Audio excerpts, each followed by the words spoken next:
So as the year draws to an end, lots of young students are writing their GCSEs now, trying to get the maximum points they need to get into their chosen universities around the country.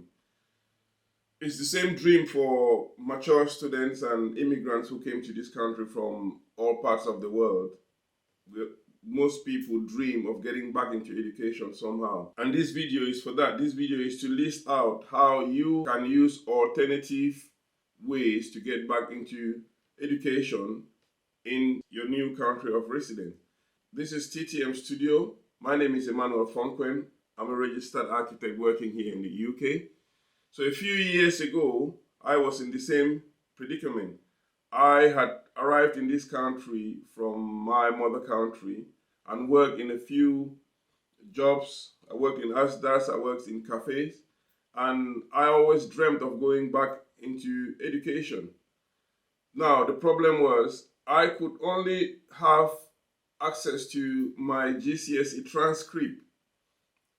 I tried hard to get back to the school I wrote my GCE to be able to get the transcript over, but I just couldn't get it. So what I did was I went to Greenwich University campus, and fortunately for me, I met this guy who probably had seen students going through the same issue and gave me some really important tips or gave me some really important ideas on how to go about it.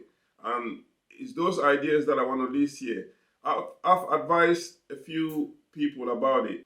Now, he said what I could do instead of trying to get straight into university was to get through a subsidiary college. Now, this is a system that is not very well known in the UK.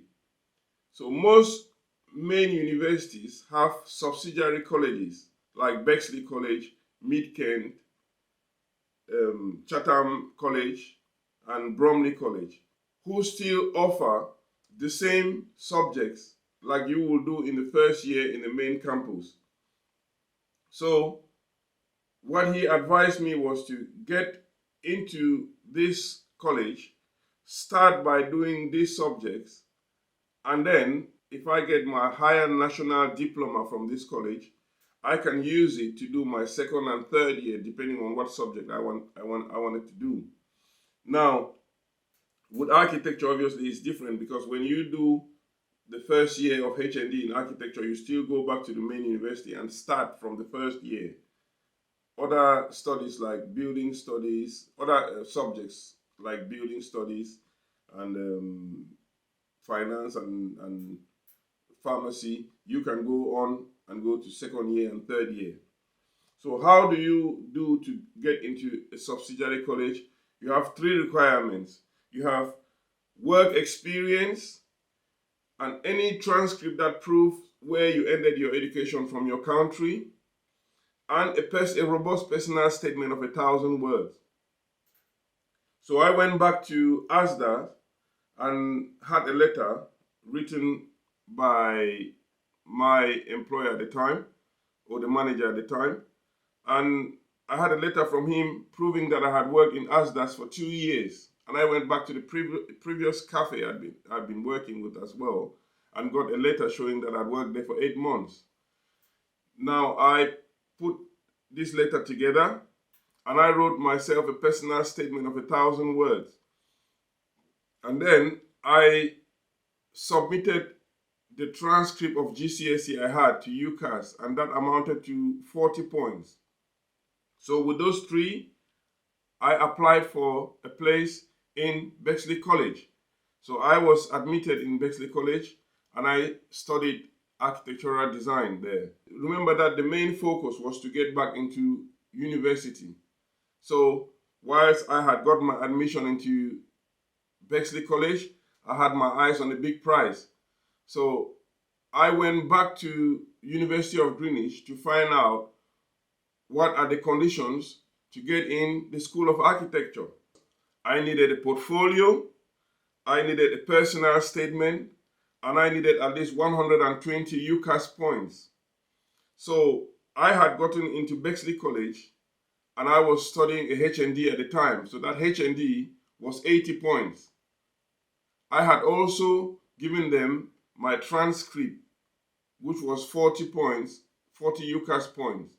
In all, I had 120 points, which met the UCAS requirement to get into university. So now I had to start preparing a portfolio and a personal statement. I didn't have any record of all the little things I did, the things I did from passion, the drawings, the photography, the place I had visited.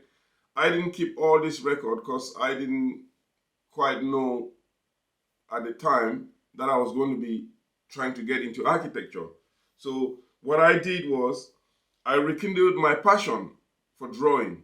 I started visiting landmarks that I loved. I went to the pier in Erith here, sat there for 1 or 2 weeks, did some sketches and drew it all out in an A on an A1 sheet.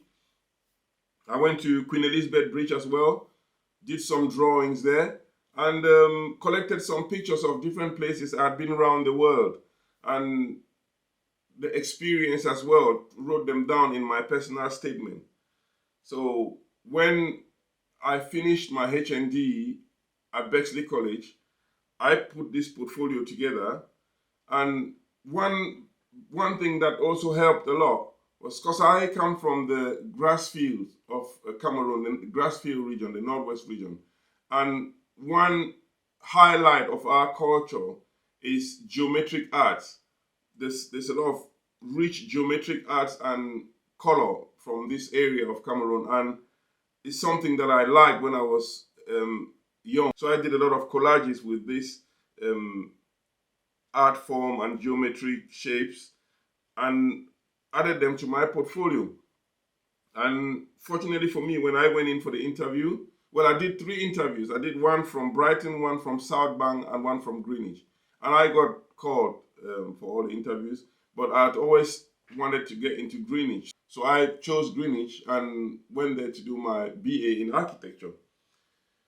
Now, one thing to add in this video is, if you are looking to get into university to do any of this subject like building studies and management, anything you want to do coming from another country, it's very important to do your research. I will speak specifically about architecture. It's nothing like what we know in the different parts of the world. Architecture in itself is a broad subject. It's a big subject. You will agree with me that it won't take you 7 years to learn how to draw buildings. So architecture is bigger than that. It's a vision. It's the built environment. It's defining concepts and bringing ideas into reality. You know, it's bigger than that. And it's a grueling subject. It takes 7 hard years of working to become an architect. If this video helps you in any way, subscribe and hit the like button. And I will be making more videos like this, especially to do with architecture, because that's what I've been doing for the past 15 years. I'll be sharing my work experience in the different typologies of buildings that I work in. Young students who are looking to get into architecture and have any questions about it should not hesitate to go down the comment section and ask any question. I'll be here to answer it. I'll be making more videos like this, sharing my experience, and definitely encouraging anyone who wants to get into architecture to not hesitate. It is a brilliant, brilliant choice, and it's a brilliant way of life. It might not be the most lucrative, but you will earn a decent living, and you would definitely enjoy what you do if you're passionate about it. Thanks for watching. See you next time.